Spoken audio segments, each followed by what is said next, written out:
Kita tabiskan ibadah di pagi hari ini. Dengan nama Bapa dan Anak dan Roh Kudus. Kasih karunia dan sejahtera kiranya atas saudara-saudara dari Allah Bapa dan Tuhan Yesus Kristus dan dari Roh Kudus. Amin. Masih tetap dalam keadaan berdiri, jemaat kita puji Tuhan dari nyanyian Mazmur nomor 150 baitnya yang pertama. Haleluya, pujilah.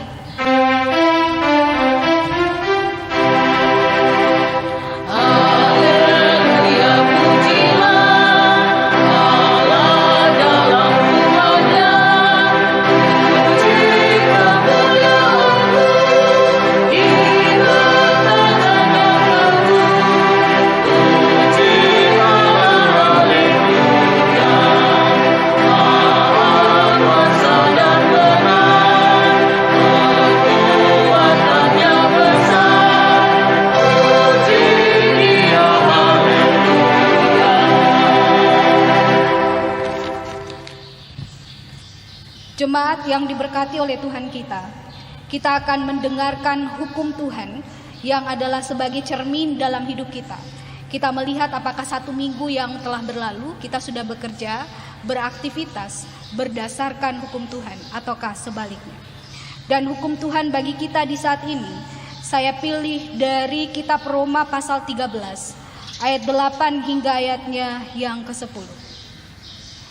Janganlah kamu berhutang apa-apa kepada siapapun juga, tetapi hendaklah kamu saling mengasihi, sebab barang siapa mengasihi sesamanya manusia, ia sudah memenuhi hukum Taurat. Karena firman, jangan berzinah, jangan membunuh, jangan mencuri, jangan mengingini dan firman lain manapun juga, sudah tersimpul dalam firman ini, yaitu, kasihilah sesamamu manusia seperti dirimu sendiri. Kasih tidak berbuat jahat kepada sesama manusia, karena itu kasih adalah kegenapan hukum Taurat. Kiranya Roh Kudus memampukan kita semua untuk dapat memberlakukan hukum Tuhan ini dalam satu minggu kerja yang baru. Disilahkan duduk kembali.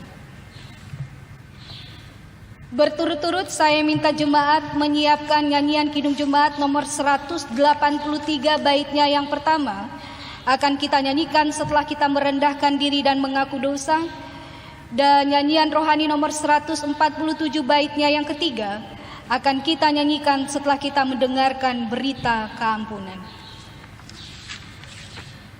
Jemaat Martin Luther Sentani yang diberkati oleh Tuhan kita Yesus Kristus, kita merendahkan diri di hadapan Tuhan Allah dan kita mengaku dosa kita sungguh-sungguh.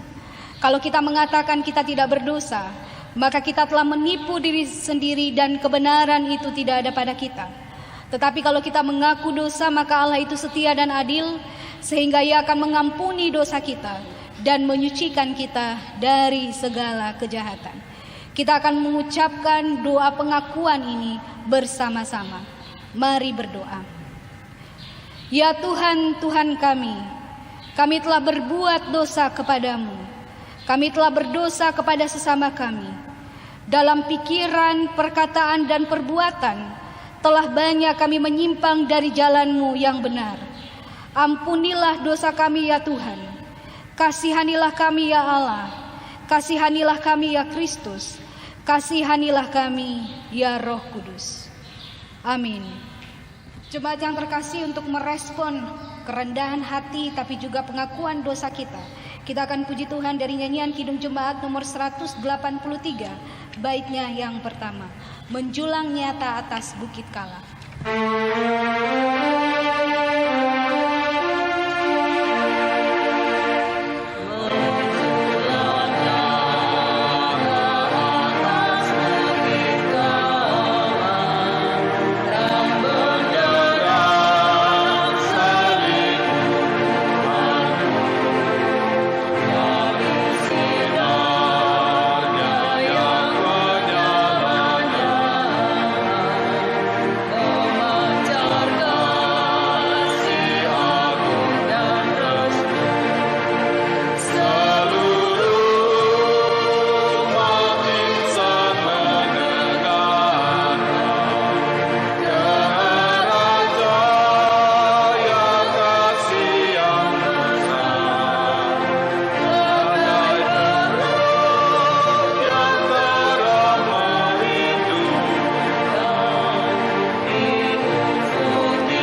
Jemaat yang diberkati Kristus, setelah kita merendahkan diri dan mengaku dosa, maka tiba saatnya kita diperhadapkan untuk mendengarkan berita keampunan.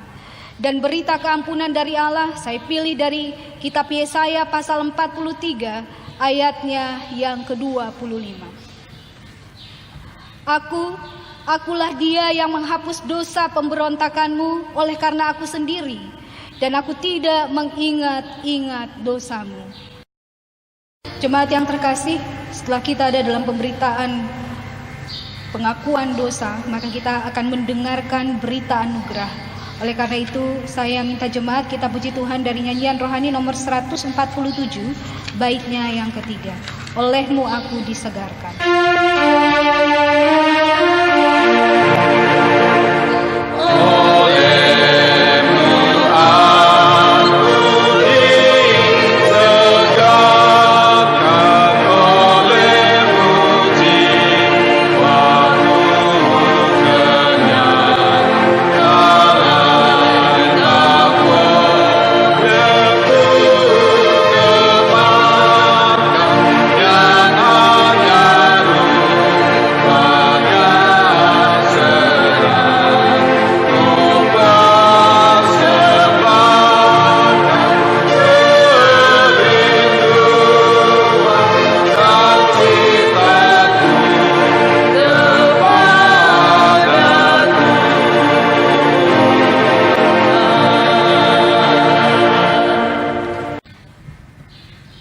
Jemaat yang diberkati Tuhan kita Yesus Kristus, saya minta jemaat di rumah menyiapkan nyanyian rohani nomor 144 baitnya yang pertama akan kita nyanyikan setelah kita ada dalam akta pengakuan iman rasuli.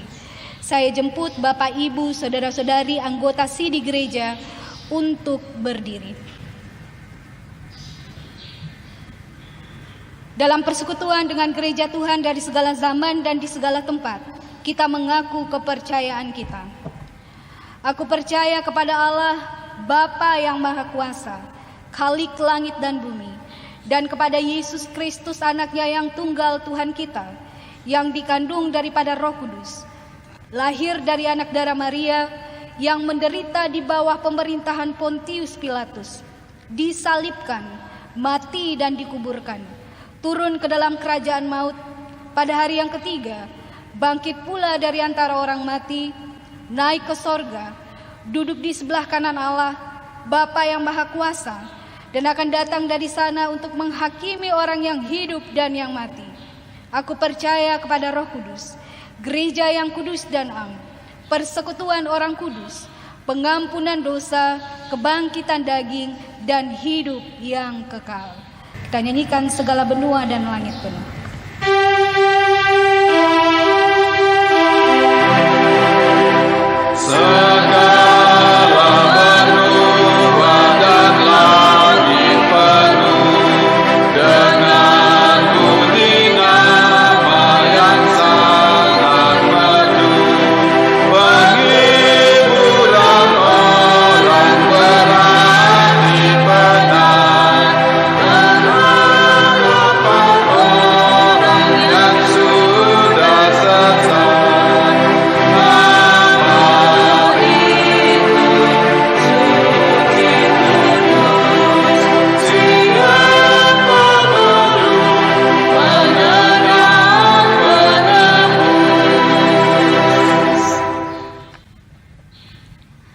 Pembacaan Alkitab yang terpilih bagi kita sesuai dengan daftar bacaan yang turun secara sinodal terambil dari Kitab Kudus Perjanjian Baru dalam 1 Korintus pasal 12 ayat 1 hingga ayatnya yang ke-11.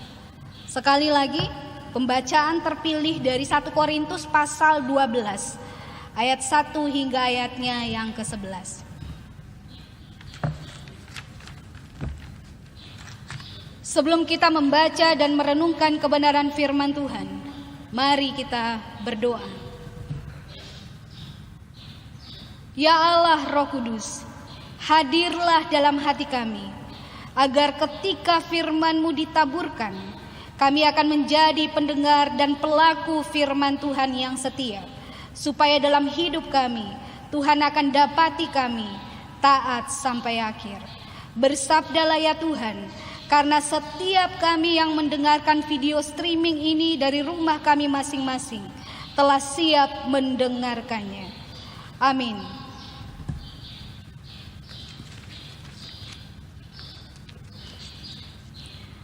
Lembaga Alkitab Indonesia memberikan judul Rupa-rupa karunia tetapi satu roh. Sekarang tentang karunia-karunia roh, aku mau saudara-saudara supaya kamu mengetahui kebenarannya.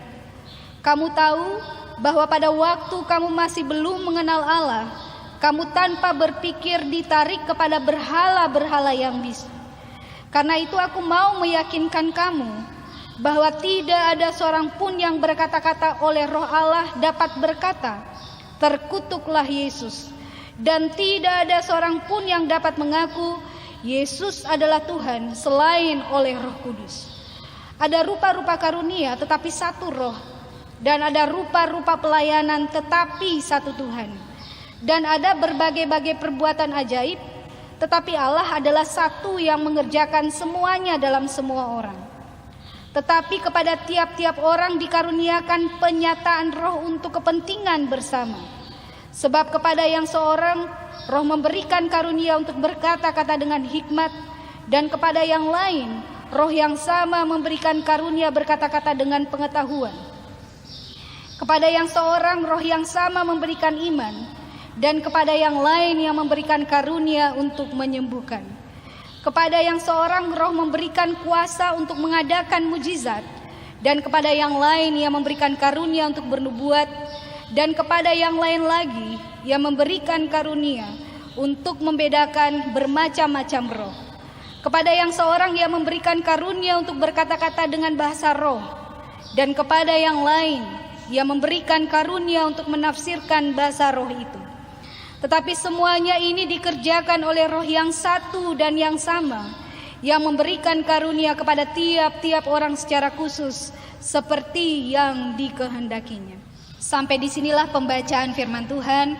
Berbahagialah setiap orang yang mendengarkan firman Allah serta melaksanakannya. Haleluya. Haleluya.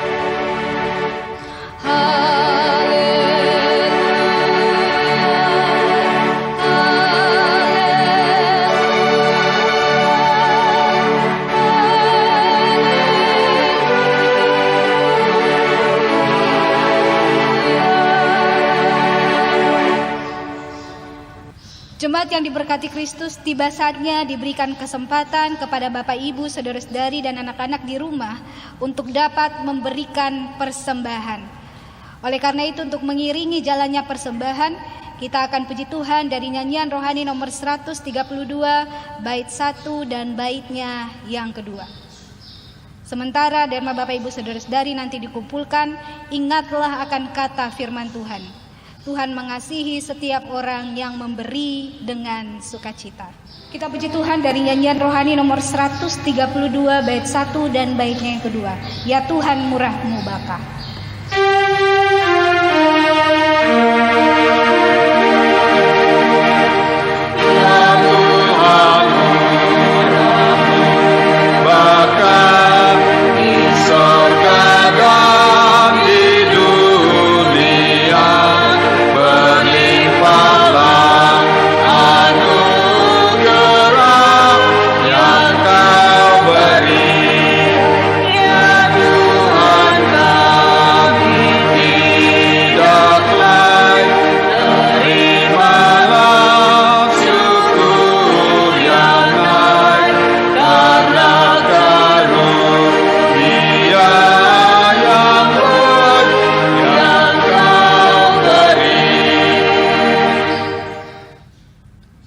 Mari kita berdoa. Tuhan Yesus sumber berkat, kami bersyukur kepadamu karena seperti saat yang saat ini sedang kami alami, kami ada pada masa-masa dan waktu yang tidak menyenangkan kami, yang membuat kami khawatir. Namun betapa baiknya Tuhan, karena kasih, anugerah, berkat dan kelimpahan selalu Engkau beri bagi kami, sehingga dalam hidup kami selalu merasakan jamahan dan juga cinta Tuhan. Oleh karena itu di pagi hari ini dalam memaknai hari Minggu, hari yang mulia, kami semua jemaat-Mu, orang tua, bahkan anak-anak telah memberikan persembahan yang kami isi pada kantong-kantong kolekte. Kami percaya Tuhan Yesus dalam anugerah-Mu memberkati setiap pemberian kami, dan biarlah pemberian ini akan dipakai secara luar biasa bagi perluasan Injil-Mu di tengah-tengah dunia, teristimewa dalam pelayanan GKI di tanah Papua. Di atas semuanya itu ya Tuhan Allah, ajarlah kami semua, baik besar maupun yang kecil, orang tua dan anak-anak. Kami belajar untuk mempersembahkan tubuh, jiwa, dan roh kami sebagai persembahan yang hidup, yang kudus, dan yang berbau harum selama kami hidup. Demi Kristus Yesus, Tuhan dan kurban persembahan kami yang hidup, kami telah berdoa. Amin.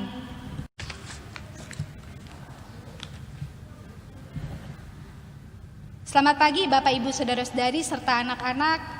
Izinkanlah saya untuk menyampaikan salam persekutuan kita bagi Bapak Ibu Saudara-saudari dan anak-anak yang mengikuti video streaming dari mimbar Jemaat GKI Martin Luther Sentani. Shalom.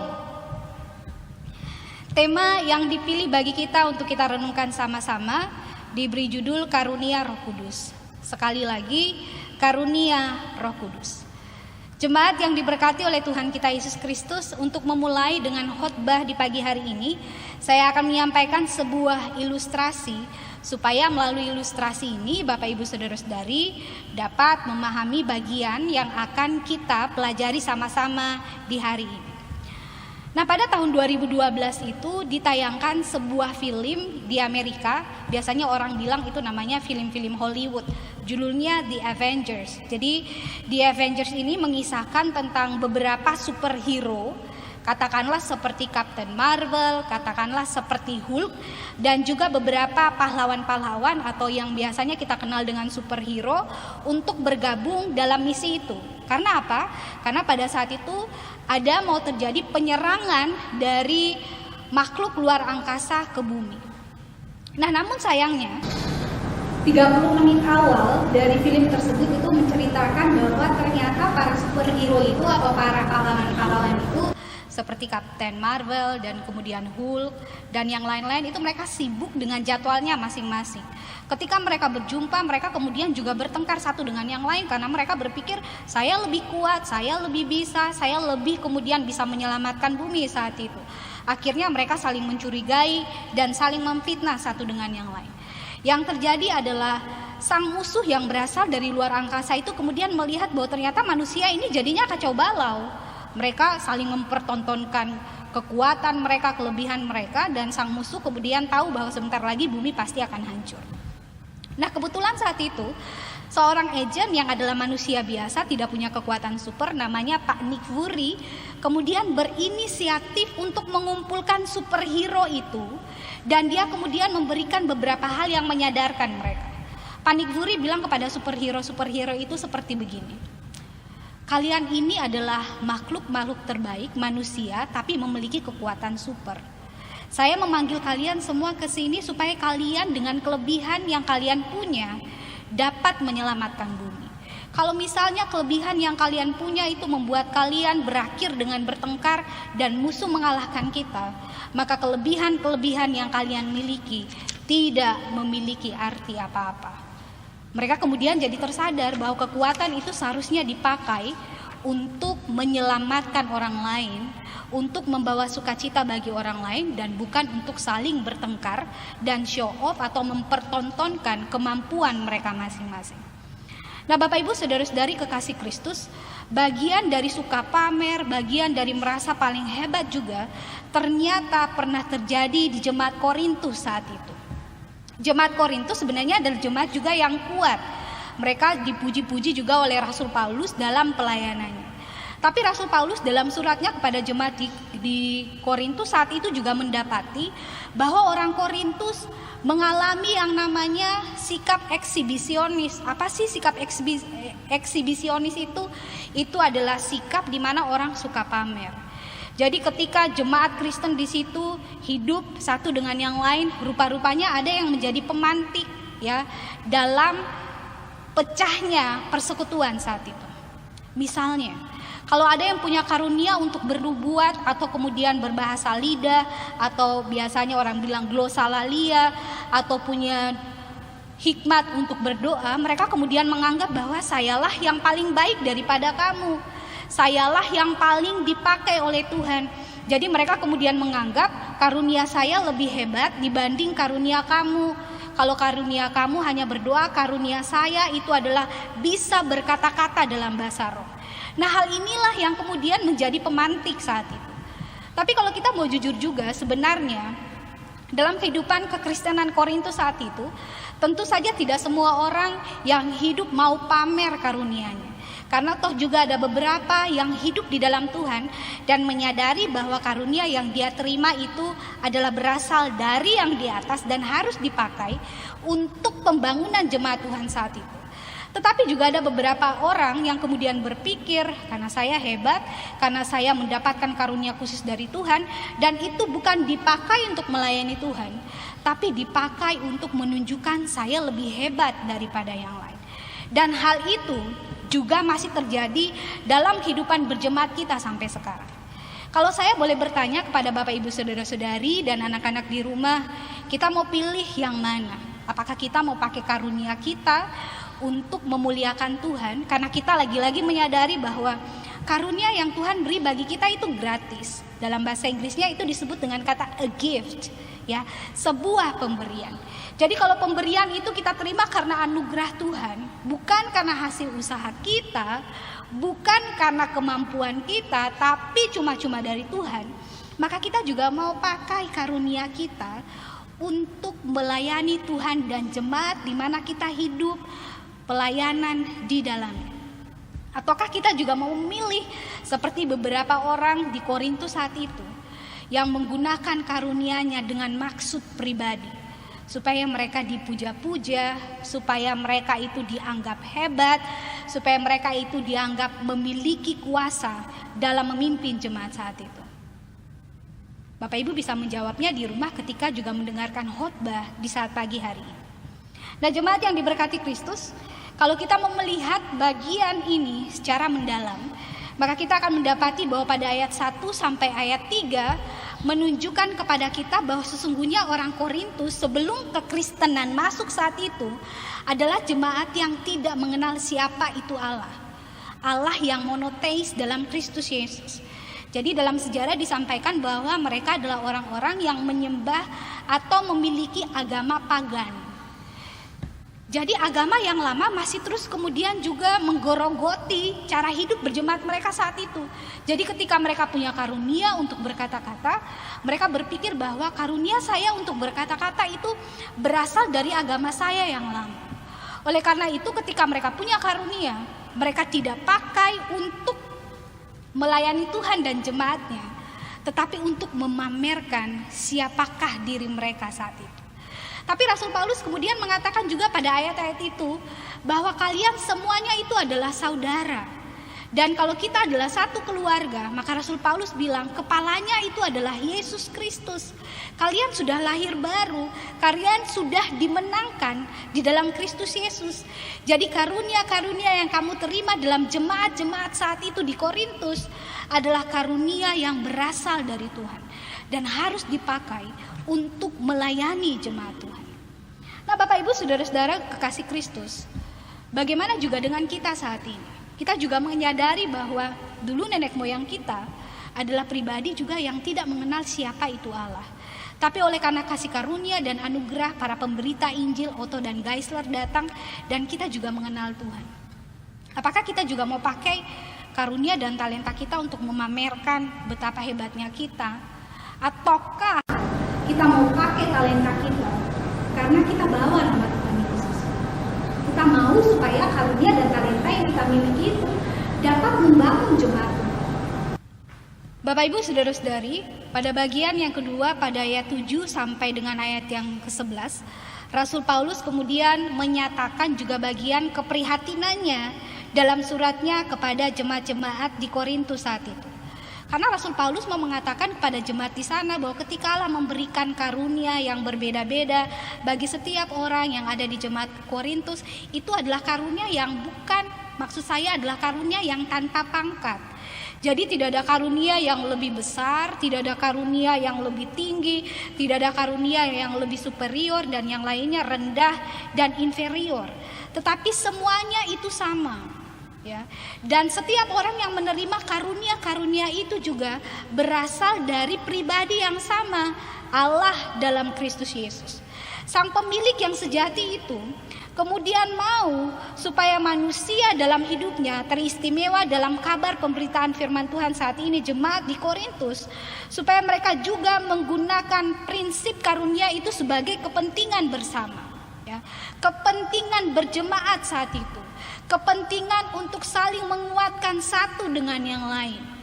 Karena apa? Kalau misalnya orang punya karunia berkata-kata dalam bahasa lidah, berkata-kata dalam bahasa roh, tapi kalau misalnya tidak ada orang yang bisa menerjemahkan bahasa roh itu, maka sia-sialah bahasa roh yang dia miliki.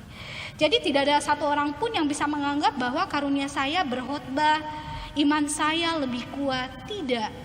Semuanya itu memiliki kualitas yang sama di hadapan Tuhan. Dan kalau karunia itu tidak dipakai untuk pembangunan jemaat Tuhan, maka sia-sialah gift itu, sia-sialah karunia itu.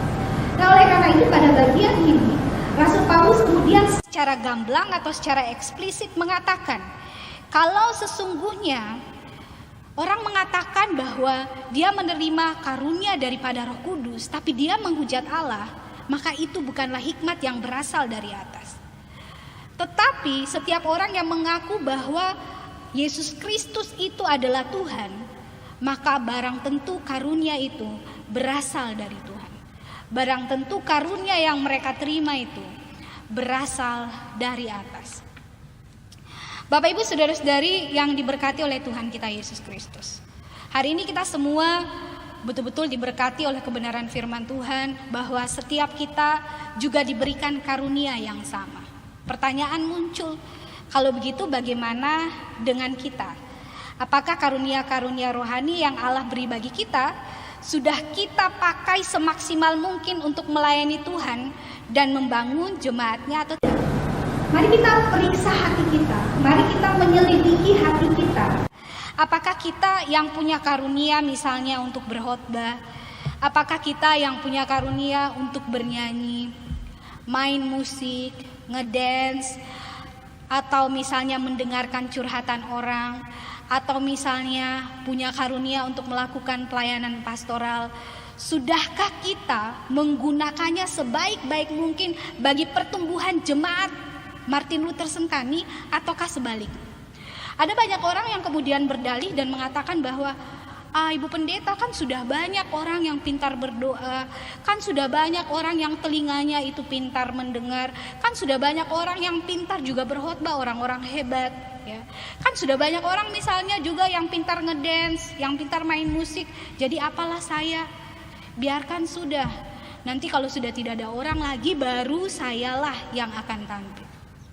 Tapi tiba-tiba mengatakan seperti itu kita lihat, apalagi saat ini zaman kita lagi karantina, kita lihat banyak orang yang tampil live di Facebook nyanyi, padahal biasanya enggak pernah nyanyi. Kita lihat video TikTok bertebaran di mana-mana, padahal kita tahunya orang ini mungkin tidak bisa dance, tapi rupanya dance-nya bagus sekali, ya. Nah, ada banyak orang yang seperti itu. Kalau karunia yang kita pakai tidak kita pakai untuk melayani Tuhan, maka kita juga seperti orang-orang yang ada di Korintus saat itu, yang tidak hanya pamer saja, tapi keep it, mereka punya karunia itu, yang kemudian tidak mau berbagi karunia itu, supaya orang lain juga diberkati, ya. Katakanlah mungkin di sekolah minggu lagi butuh nih pemain gitar, ya.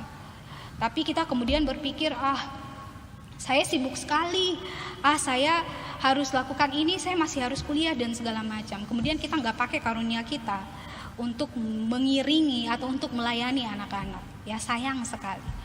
Tahukah Bapak Ibu Saudara-saudari bahwa ketika kita dalam tanda kutip pelit untuk berbagi karunia dan talenta yang ada pada kita, maka Tuhan bisa saja kemudian menarik talenta itu. Sekali lagi, kalau kita tidak menggunakan karunia dan talenta kita dengan baik, maka sang pemilik talenta itu bisa kemudian menariknya kembali dari kita. Saya punya pengalaman dulu waktu kuliah, ada teman saya yang setiap kali berdoa itu dia selalu melihat dalam doanya salib Tuhan Yesus yang bersinar di depan wajahnya. Tapi dia itu berpikir, kayaknya itu biasa-biasa saja. Dia tidak minta hikmah, Tuhan kira-kira Tuhan mau pakai saya seperti apa. Ya. Dia sama sekali tidak minta, Tuhan berikanlah saya petunjuk, Tuhan mau pakai saya dalam hal apa. Tapi karena dia tidak pernah minta, apalagi saat itu sekalipun sekolah teologi, tapi masih hidup kacau-kacau, lambat laun ternyata karunianya kemudian diambil. Dia kangen supaya hadirat Tuhan ketika dia berdoa itu kembali lagi. Tapi ternyata hilang. Makanya dia bilang sama saya saat itu, kalau karunia itu tidak kita simpan, atau karunia itu tidak bisa kita kelola dengan baik dalam hal ini untuk melayani Tuhan, maka karunia itu pasti akan Tuhan ambil. Jadi jangan salah, kalau misalnya ke depan juga kita yang biasanya nyanyi dengan suara yang indah sekali di rumah, bisa capai nada-nada yang tinggi, bisa capai register suara yang paling rendah, kita bisa dance misalnya dalam 1 jam itu bisa 100 gerakan. Tapi jangan salah kalau misalnya pagi ketika kita bangun, kita mendapati bahwa suara kita tiba-tiba tidak bisa mencapai nada yang tinggi, tidak bisa mencapai nada yang paling rendah. Butuh berjam-jam hanya untuk menghafal 2 gerakan saja misalnya. Itu adalah proses di mana Tuhan sedang mencabut karunia itu dalam diri kita. Jadi kalau kita punya karunia, mari kita pakai. Ya. Saya juga berpikir tentang karunia mendengarkan Bapak Ibu Saudara-saudari. Di zaman yang berat ini tentu saja banyak orang yang dalam tanda kutip itu stres, ya dalam tanda kutip itu cemas karena banyak orang yang sudah positif dengan COVID. Bisakah kita yang punya karunia untuk mendengarkan curhatan teman-teman kita, mendengarkan kecemasan mereka melalui telepon atau juga mungkin melalui Facebook, ya ketika mereka curhat kita kemudian bisa balas apa yang menjadi kecemasan mereka saat itu. Karena apa? Karena karunia untuk mendengarkan itu tidak semua orang juga punya. Kalau kita punya karunia itu, mari kita pakai telinga kita, tangan kita untuk memberikan masukan-masukan, kata-kata yang menguatkan bagi sahabat-sahabat kita saat itu. Karena saya juga agak berpikir dan juga agak sedikit heran, karena kalau kita misalnya nonton film atau drama Korea, berjam-jam kita dengarkan curhat seseorang, itu tidak bosan-bosan. Katakanlah kemarin seperti film drama Korea The World of Merit, ya bisa kita kemudian 2 jam, 3 jam mendengarkan curhatan dari seorang istri yang diselingkuhi oleh suaminya. Kita juga ikutan nangis bombay di rumah. Ya. Kita bisa kemudian dengarkan curhatan orang lain yang sebenarnya ceritanya fiksi, tapi kita tidak mau dengarkan ya orang lain yang bercerita pada kita supaya kita bisa saling menguatkan saat itu. Jadi hati-hati, kalau misalnya kita sudah punya karunia, kita tidak pakai, kita malahan menjauhkan diri dari persekutuan, karunia itu bisa diambil. Dan kalau karunia itu sudah diambil oleh Tuhan, siapa mau help? Nah Bapak Ibu Saudara-saudari yang diberkati Tuhan kita Yesus Kristus, dalam kehidupan kekristenan kita, yang terakhir juga mau saya tambahkan itu adalah ada beberapa orang Kristen yang kemudian tidak menyadari karunia atau a gift yang telah Allah beri bagi mereka. Ya, jadi mereka selalu bertanya, kakak pendeta atau ibu pendeta, kira-kira saya karunia apa ya? Saya kayak bingung loh. Kayaknya saya tidak punya karunia untuk bernyanyi.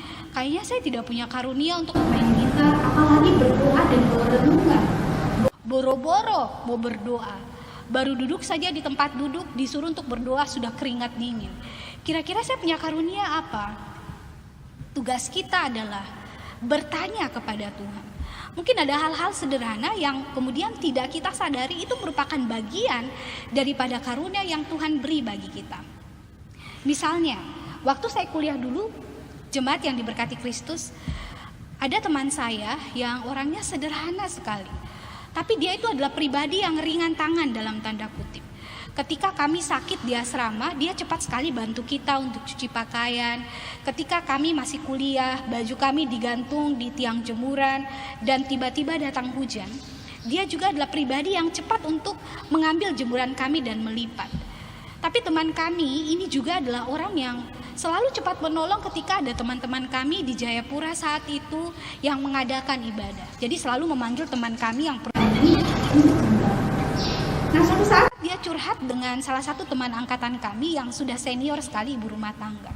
Dia bilang gini, Kak, Saya bingung loh, kira-kira sapu talenta ini apa ya? Karena yang saya bisa itu hanya lipat-lipat baju, yang saya bisa itu hanya cuci pakaian, yang saya bisa itu hanya bantu orang-orang masak. Dan teman saya yang sudah senior tapi juga memiliki spiritualitas yang baik mengatakan bahwa, sobat, kau harus menyadari bahwa itu ternyata adalah talenta atau karunia yang Tuhan beri yang tidak dimiliki oleh semua orang. Karunia untuk melayani, karunia untuk menolong orang-orang yang kesusahan saat itu, karunia untuk memasak. Bukankah kalau memasak juga dengan hati yang gembira itu akan jadi berkat bagi orang lain yang makan? Teman saya kemudian sadar dan saat itu menyadari, oh rupanya karunia dan talenta saya di situ menolong orang lain. Jadi saat ini mari kita minta Tuhan kalau sekiranya talenta atau karunia kita masih sama-sama, minta Tuhan supaya Tuhan nyatakan bagi kita, supaya karunia yang kita miliki, yang kita dapati dari Tuhan yang sama, yang karunia bukan berpangkat-pangkat, itu akan kita pakai terus untuk melayani Tuhan. Tidak ada karunia yang rendah, karunia juga untuk beres-beres rumah Tuhan, itu juga karunia. Tidak semua orang punya karunia itu. Karunia untuk mengunjungi orang yang sakit, itu juga adalah karunia. Tidak semua orang punya karunia itu. Karunia untuk memberi di masa-masa yang sulit ini, karunia untuk melangkahkan kaki mengunjungi saudara-saudara yang membutuhkan, itu juga adalah pemberian Tuhan yang tidak dimiliki oleh semua orang. Jadi mari kita pakai sama-sama untuk pembangunan jemaat Tuhan. Mari kita pakai sama-sama supaya melalui pelayanan kita, jemaat semakin bertumbuh, Tuhan Allah semakin besar, Tuhan Allah semakin dipermuliakan. Tuhan Yesus memberkati kita dengan firman-Nya di saat ini. Amin. Jemaat yang diberkati oleh Tuhan kita Yesus Kristus, kita akan ada dalam doa syafaat saat ini. Mari kita berdoa. Tuhan Yesus sumber hikmat, kami bersyukur karena dalam hidup kami sebagai anak-anak-Mu, Engkau telah mengaruniakan karunia-Mu kepada kami tiap-tiap orang. Setiap kami memiliki karunia yang berbeda-beda, tapi kami imani bersama bahwa karunia yang berbeda-beda itu ketika dipersekutukan dan disatukan, maka akan menjadi kekuatan yang besar untuk pembangunan jemaat Tuhan, tapi juga supaya Tuhan Allah dipermuliakan. Tuhan tolong kami kalau sekiranya saat ini kami masih menggunakan karunia kami untuk keinginan hati kami, tapi juga untuk mempertontonkan betapa hebatnya kami. Tuhan tolong melalui Roh Kudus-Mu supaya kami dalam jemaat Martin Luther Sentani atau siapapun yang mendengarkan video streaming ini belum mengetahui karunia mereka seperti apa, biarlah Roh Kudus itu menerangkan kepada mereka, menyatakannya kepada mereka, supaya karunia dan talenta itu dipakai juga untuk melayani Tuhan. Satu hal yang kami percayai bahwa sebagai anak-anak Tuhan, Tuhan telah mengaruniakan kami karunia itu. Oleh karena itu sepatutnya lah dalam karunia yang kami terima dengan cuma-cuma itu, kami pakai juga untuk melayani jemaat Tuhan. Terima kasih Tuhan Allah yang maha baik. Pagi hari ini juga berdoa menyerahkan semua jemaat Martin Luther Sentani, dari keluarga yang pertama sampai dengan keluarga yang terakhir, yang saat ini mendengarkan video streaming dari rumah mereka masing-masing, tapi juga bagi setiap keluarga yang mengikuti ibadah dengan menggunakan liturgi, sehingga dalam hidup mereka, dalam masa-masa yang berat ini, mereka senantiasa merasakan kasih dan jamahan Tuhan, penyertaan Tuhan, tapi juga berkat Tuhan yang sempurna dan nyata dalam hidup mereka tiap-tiap hari. Terima kasih Allah kami yang baik. Di pagi hari ini juga kami berdoa menyerahkan kekasih-kekasih hati kami, kalau yang ada dalam keadaan sakit di rumah, bahkan di rumah-rumah sakit, Tuhan Yesus dokter dan tabib yang agung mengunjungi mereka, menjamah dan menyembuhkan. Kalau sekiranya ada yang saat ini lemah iman, Roh Kudus Tuhan akan menguatkan iman mereka, bahkan iman kami bersama saat ini. Kuatkan iman, harap dan percaya mereka bahwa Yesus ada di sini, bahwa Yesus pun turut merasakan penderitaan dari setiap orang-orang yang terinfeksi COVID-19, tapi juga ada bersama-sama dengan tim tenaga kesehatan, tapi juga Satgas COVID-19, tapi juga Allah yang sama akan menyatakan mujizat-Mu, supaya pada waktu vaksin itu akan cepat ditemukan. Terima kasih Tuhan. Kami selalu percaya bahwa waktu Tuhan itu tidak pernah terlalu cepat, tidak pernah terlalu terlambat, tapi waktu-Mu selalu indah dan tepat pada waktu-Mu. Terima kasih Tuhan Allah yang maha baik. Di pagi hari ini juga mendoakan orang tua terkasih kami yang ada dalam masa lanjut usia, yang juga sesungguhnya rentan dengan virus ini. Mohon belas kasihan Tuhan bagi mereka. Diberkatilah, dijagailah, dan diselamatkanlah mereka. Menyerahkan pelayanan yang berlangsung dalam Jemaat Martin Luther Sentani, semua teman-teman majelis jemaat yang selalu menggerakkan kaki mereka, hati yang dengan penuh sukacita datang ke gereja untuk melakukan video streaming. Diberkatilah mereka semua, diberikanlah hikmat tapi juga perlindungan dari Tuhan yang sempurna, sehingga setiap pelayanan yang mereka kerjakan senantiasa menjadi berkat bagi jemaat-Mu, dan nama Tuhan Allah dipuji dan dipermuliakan. Kami juga berdoa menyerahkan Bapak Wangsit Panglipur, Ibu Penina Matruti, Ibu Meta, tapi juga Pak Victor, Opa, Fenan Laber, bersama-sama juga dengan Bapak Sohuat yang selalu setia di tempat ini. Tuhan Allah kiranya menolong, memberkati, memberikan damai sejahtera dan juga kekuatan bagi mereka, supaya melalui setiap pelayanan dan karunia yang telah Tuhan beri bagi mereka, video streaming yang selalu dikerjakan di gereja. Terima kasih Allah kami yang baik. Kami berdoa juga di saat pagi hari ini menyerahkan pemerintah bangsa dan negara kami di tengah-tengah situasi yang berat ini. Kami percaya wibawa otoritas Allah akan Tuhan nyatakan terus bagi mereka, sehingga setiap keputusan itu akan betul-betul berasal daripada Engkau, dan itu akan menolong dan menyelamatkan semua kami, rakyat Indonesia. Diberkatilah juga semua tenaga kesehatan Satgas COVID-19, baik yang ada di Kabupaten Jayapura, di Papua, tapi juga di Indonesia dan seluruh dunia. Tuhan kiranya menolong, memberkati, mengasihani, dan menyelamatkan mereka. Sayangilah mereka ya Allah. Terima kasih Tuhan Allah yang maha baik. Ada begitu banyak hal yang hendak kami pinta daripada-Mu, tapi sebelum keluar dari mulut kami yang berdosa ini, Tuhan Yesus telah mengetahui. Ini doa kami demi Tuhan dan Juru Selamat kami yang hidup, kami telah berdoa. Amin.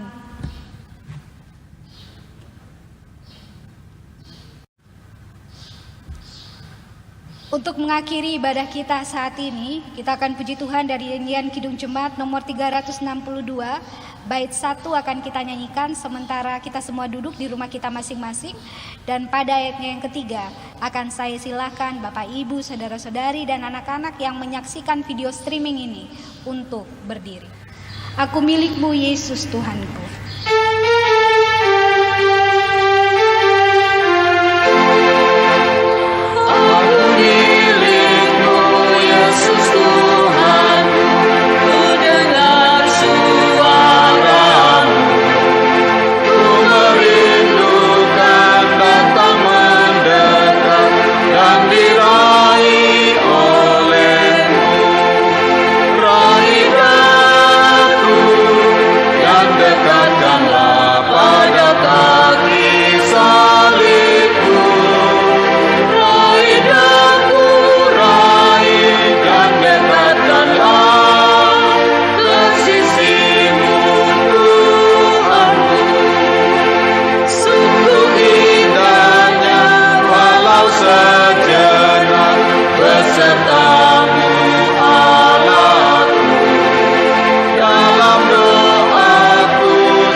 Kita terima berkat Tuhan.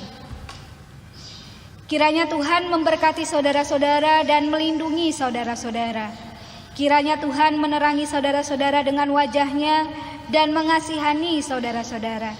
Kiranya Tuhan menunjukkan wajah-Nya kepada saudara-saudara dan memberi saudara-saudara selamat dan sejahtera.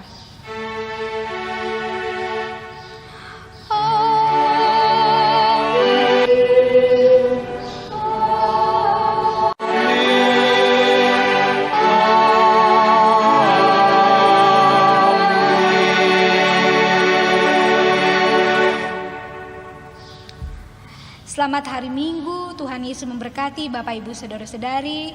Tetap berpengharapan di dalam Tuhan bahwa badai COVID-19 ini pasti akan berlalu.